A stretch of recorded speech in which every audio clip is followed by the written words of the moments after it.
Cette vidéo comporte tous les commentaires d'études sur les versets disponibles dans la Bible d'études Esprit et Vie, dans Luc chapitre 15. Verset 4. La brebis perdue.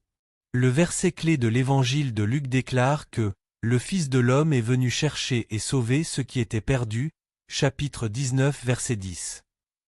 Les trois paraboles du chapitre 15 illustrent ce dessein de la mission terrestre de Jésus et révèlent le désir de Dieu de sauver les perdus pour toute l'éternité.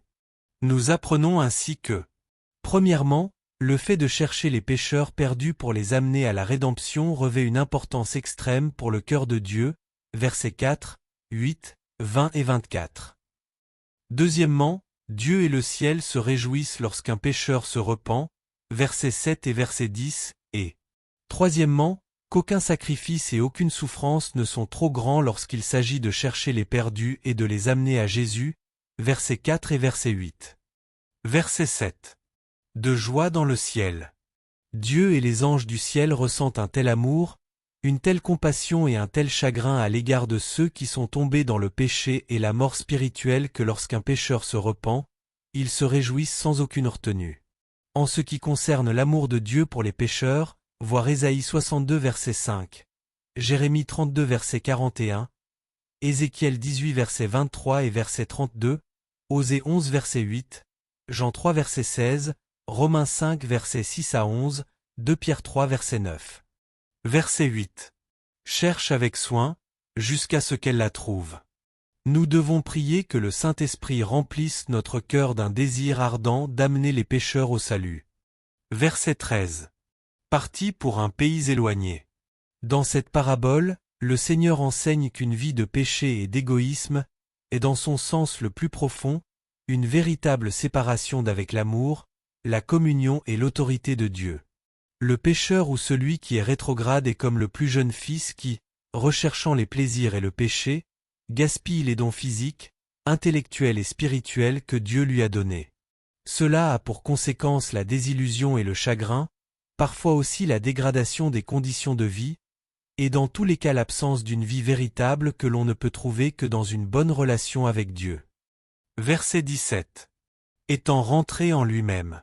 Avant de pouvoir venir à Dieu, l'homme perdu doit réaliser qu'il se trouve dans un état de véritable esclavage envers le péché et qu'il est séparé de Dieu, versets 14 à 17. Il doit revenir à Dieu en toute humilité, confesser son péché et être prêt à faire tout ce que le Père exige, versets 17 à 19. La responsabilité d'amener les perdus à une telle prise de conscience incombe au Saint-Esprit, Jean 16 versets 7 à 11. Verset 20. Comme il était encore loin. Tous les parents chrétiens doivent prendre conscience que Dieu aime leur enfant égaré et désire leur salut autant qu'eux. Priez Dieu et croyez qu'il cherchera cet enfant jusqu'à ce qu'il revienne à son Père céleste. Verset 20. Son Père le vit et fut ému de compassion. La description que Jésus fait de la réaction du Père au retour de son Fils enseigne plusieurs vérités importantes. Premièrement, Dieu a compassion de ceux qui sont perdus en raison de leur triste condition. Deuxièmement, l'amour de Dieu pour eux est si grand qu'il ne cesse jamais de pleurer sur eux et d'attendre leur retour. Troisièmement, quand les pécheurs reviennent sincèrement à Dieu, il est toujours prêt à les accueillir et à leur offrir son pardon, son amour, sa compassion, sa grâce et tous les droits qui se rattachent à la filiation, voir Jean 1 verset 12.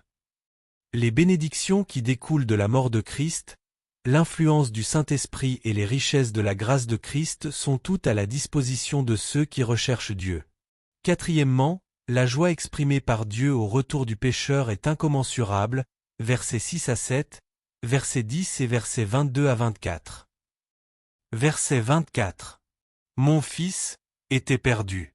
Perdu est utilisé dans le sens d'être perdu pour Dieu comme des brebis errantes, 1 Pierre 2 verset 25, voir Ésaïe 53 verset 6. La vie vécue loin de la communion avec Dieu est synonyme de mort spirituelle, Éphésiens 2 verset 1, 1 Jean 3 verset 14. Le retour à Dieu apporte la vraie vie, Jean 11 verset 26. Verset 28. Il se mit en colère.